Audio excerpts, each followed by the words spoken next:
दोस्तों, धर्मेंद्र एक ऐसा कलाकार जिसने लगभग 6 दशकों तक फिल्मों में काम किया और अपने पूरे करियर में एक से बढ़कर एक फिल्में दी। उनकी फिल्में hit, super hit, silver jubilee, golden jubilee और ब्लॉकबस्टर न जाने क्या क्या हुई।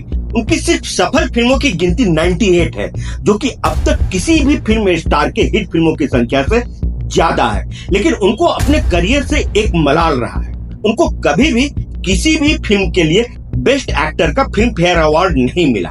दोस्तों, अवार्ड पाना हर किसी एक्टर का सपना होता है। उन्हें अच्छा लगता है कि उनके काम को रिकॉग्निशन मिला। लेकिन धर्मेंद्र के एक्टिंग में ऐसी क्या बात थी कि उन्हें कभी भी फिल्म फेयर वालों ने इस योग्य ही नहीं समझा, या फिर उनके साथ कोई भेदभाव हुआ? क्या तिकड़मबाजी करके भी अवार्ड जीते जा सकते हैं, या फिल्म फेयर अवार्ड में योग्यता को प्रॉपर सम्मान नहीं दिया जाता है? कोई भी अनफेयर मीन्स अपनाया नहीं जाता है। तो दोस्तों, आज के इस वीडियो में हम इन्हीं सवालों का जवाब तलाशने की कोशिश करेंगे और जानने की कोशिश करेंगे कि आखिर धर्मेंद्र को यह अवार्ड उनके पूरे करियर के दौरान एक बार भी क्यों नहीं मिला। क्या उनके साथ कोई भेदभाव हुआ था, या फिर वे इंडस्ट्री की गंदी पॉलिटिक्स के शिकार हो गए और उनकी फिल्म रेशम की डोरी से फिल्म फेयर अवार्ड का क्या इत्तेफाक है? तो चलिए दोस्तों, वीडियो की अब शुरुआत करते हैं। दोस्तों, साल 1960 में फिल्म दिल भी तेरा हम भी तेरे से हिंदी सिनेमा में कदम रखने वाले धर्मेंद्र ने अपने फिल्मी करियर में कई सुपरहिट फिल्में दी हैं, मगर उन्हें कभी बेस्ट एक्टर के अवार्ड से नवाजा नहीं गया।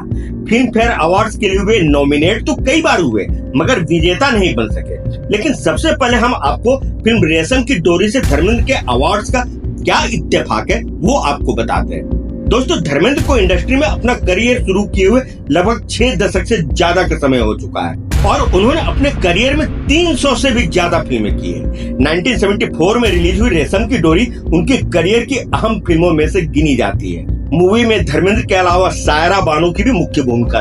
रेशम की डोरी ही वो फिल्म है जिसके लिए धर्मेंद्र को फिल्म फेयर अवार्ड की बेस्ट एक्टर कैटेगरी में आखिरी बार नॉमिनेशन मिला था। इसके बाद धर्मेंद्र को इस कैटेगरी में कभी भी नॉमिनेशन तक नहीं मिला। लेकिन जानते हैं उस साल क्या हुआ था? उस साल 22वें फिल्म फेयर अवार्ड्स में राजेश खन्ना ने आविष्कार के लिए बेस्ट एक्टर का अवार्ड जीत लिया। तो इस मामले में धर्मेंद्र राजेश खन्ना के हाथों मात खा गए। लेकिन एक्टिंग के लिए धर्मेंद्र के नॉमिनेशंस को देखें तो पहली बार 1965 में आई फिल्म आई मिलन की बेला के लिए फिल्म फेयर अवार्ड की बेस्ट सपोर्टिंग एक्टर श्रेणी में वे नॉमिनेट हुए। तो वहीं बेस्ट एक्टर कैटेगरी में उन्हें पहली बार 1967 में फूल और पत्थर के लिए नॉमिनेट किया गया। साल 1970 और 1974 में वो मेरा गांव मेरा देश और यादों की बारात के लिए भी बेस्ट एक्टर कैटेगरी में नॉमिनेट हुए थे, लेकिन वो अवार्ड कभी जीत नहीं पाए। फिर बाद में धर्मेंद्र को फिल्म इंडस्ट्री में अपने योगदान के लिए कई बार अलग अलग पुरस्कारों से सम्मानित किया गया, लेकिन जिस अवार्ड के लिए वो खुद को सबसे ज्यादा हकदार समझते थे वो उन्हें कभी नहीं मिला। इसकी कसक उनके मन में काफी समय तक रही। लेकिन इसके पीछे की पूरी कहानी क्या है? क्या वो अकेले ऐसे एक्टर हैं जिनके साथ ऐसा हुआ है, या कोई और भी दूसरा एक्टर है जिनके साथ ऐसा हुआ है? वो मैं अब आपको बताता हूँ। आपको पहले ही बता चुका हूँ कि धर्मेंद्र ने साल 1960 में आई फिल्म दिल भी तेरा हम भी तेरे से अपने फिल्मी करियर की शुरुआत की थी। हालांकि वो फिल्म तो उतनी नहीं चली थी, लेकिन उसके बाद आई उनकी दूसरी फिल्म शोला और शबनम, जो कि साल 1962 में रिलीज हुई थी, हिट हो गई और फिर तो धर्मेंद्र की गाड़ी चल निकली।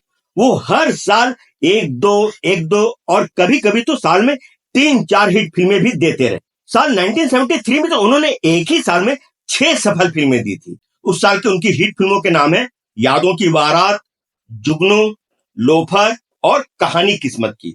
तो जो 2 अबव एवरेज फिल्में थी उनके नाम है फागुन और झील के उस पार। और ऐसा नहीं है कि यह कारनामा उन्होंने सिर्फ एक ही बार किया है, कई बार किया है। साल 1987 भी इस बात की गवाह, जब उन्होंने एक साथ 7 हिट फिल्में दी थी, वो भी तब जब वो अपने करियर के सेकंड हाफ में फिल्में कर रहे थे। उन फिल्मों के नाम है वतन के रखवाले, आग ही आग, इंसानियत के दुश्मन, लोहा, हुकूमत, मर्द की जुबान और दादागिरी। तो उन्होंने अपने पूरे करियर में कई ब्लॉकबस्टर फिल्में भी दी। उन फिल्मों के नाम है आई मिलन की बेला, फूल और पत्थर, आंखें, प्रतिज्ञा, शोले, धर्मवीर और हुकूमत। तो वहीं उनके करियर के अब तक की बेस्ट फिल्मों में से है सत्यकाम, अनुपमा, फूल और पत्थर, जीवन मृत्यु चुपके चुपके, हकीकत, सीता और गीता, मेरा गांव मेरा देश, यादों की बारात और शोले, और भी न जाने ऐसी कितनी फिल्में हैं जिनमें उनकी एक्टिंग को काफी सराहना मिली थी। फिल्में भी हिट, सुपरहिट और ब्लॉकबस्टर भी हुई थी। 300 से ज्यादा फिल्में की, फिर भी कभी उन्हें बेस्ट एक्टर का फिल्म फेयर अवार्ड नहीं मिला।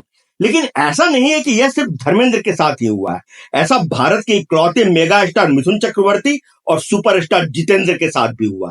मिथुन को भी कई फिल्मों के लिए बेस्ट सपोर्टिंग एक्टर या best performance in negative role के लिए तो फिल्म फेयर अवार्ड मिले, मगर उन्हें कभी भी best actor in leading role का फिल्म फेयर अवार्ड हिंदी फिल्मों के लिए तो कम से कम नहीं मिला।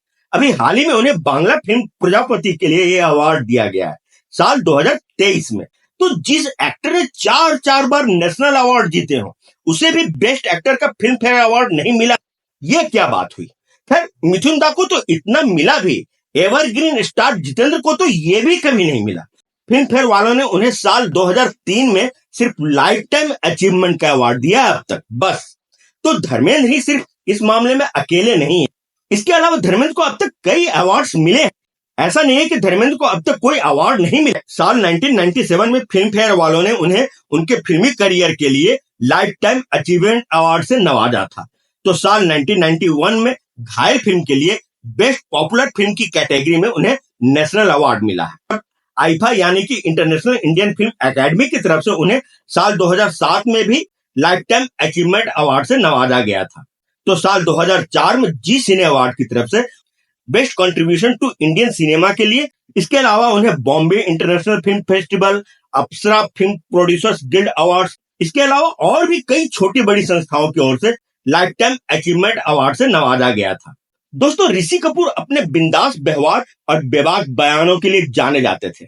एक बार उन्होंने एक टीवी प्रोग्राम में खुलासा करते हुए कहा था कि उन्होंने फिल्म बॉबी के लिए फिल्म फेयर का बेस्ट एक्टर अवार्ड 30,000 रुपए देकर खरीदा। और इस बात का जिक्र उन्होंने अपनी ऑटोबायोग्राफी खुल्लम खुल्ला में भी। ऋषि कपूर ने लिखा था कि मुझे लगा कि बॉबी के लिए बेस्ट एक्टर का अवार्ड पाने से अमिताभ को ज्यादा खुशी नहीं हुई थी, क्योंकि उन्हें लगा कि ये अवार्ड उन्हें फिल्म जंजीर के लिए मिलेगा। आपको बता दे कि दोनों ही फिल्में साल 1973 में रिलीज। इसके साथ ही उन्होंने ये भी लिखा था कि आज इस बात का खुलासा करते हुए मुझे बिल्कुल भी अच्छा नहीं लग रहा है कि यह अवार्ड मैंने 30,000 रुपए में खरीदा था। खैर, ये तो ऋषि कपूर साहब ने खुलकर अपनी बात सबके सामने रख दी थी, लेकिन यही बात कईयों ने कई बार ढके छुपे शब्दों में कही है। इतना ही नहीं, आमिर खान की भी film fair award ceremony attend ना करने की वजह यही। वहीं जब फिल्म फेयर का बेस्ट एक्टर अवार्ड पाने के लिए तरसे धर्मेंद्र को साल 1997 में लाइफ टाइम अचीवमेंट अवार्ड से सम्मानित किया गया था, तो इस दौरान उन्होंने अपने मन की भड़ास खूब जमकर निकाली थी। धर्मेंद्र ने तब कहा था कि मैं पिछले 37 सालों से फिल्म फेयर अवार्ड की ट्रॉफी का इंतजार कर, लेकिन यह मुझे कभी नहीं मिली। हर साल मैं एक नया सूट सिलवाता था और उसके मैचिंग की टाई भी लेता था, सिर्फ इस उम्मीद में कि क्या पता मुझे अवार्ड लेने के लिए बुला लें। कुछ सालों बाद मैंने उम्मीद छोड़ दी और डिसाइड कर लिया कि मैं टी शर्ट्स और शॉर्ट्स में ही फंक्शंस अटेंड करूंगा।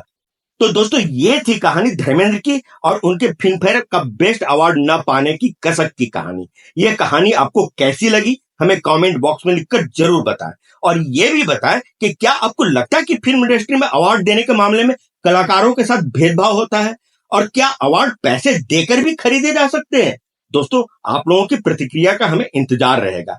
और हाँ, जाने से पहले आप सभी से वही छोटी सी रिक्वेस्ट कि अगर आपको ये वीडियो अच्छी लगी हो तो इस वीडियो को लाइक और चैनल को सब्सक्राइब जरूर कर लें। हम आपके लिए ऐसी ही जानकारियों से भरपूर वीडियो लाते ही रहते हैं। तो फिर मिलते हैं अगले वीडियो में किसी नए टॉपिक के साथ। तब तक के लिए आपके दोस्त और होस्ट आकाश वर्मा की तरफ से प्यार भरा नमस्कार। आप देख रहे हैं एनकेडी अड्डा, दिल से फिल्मी।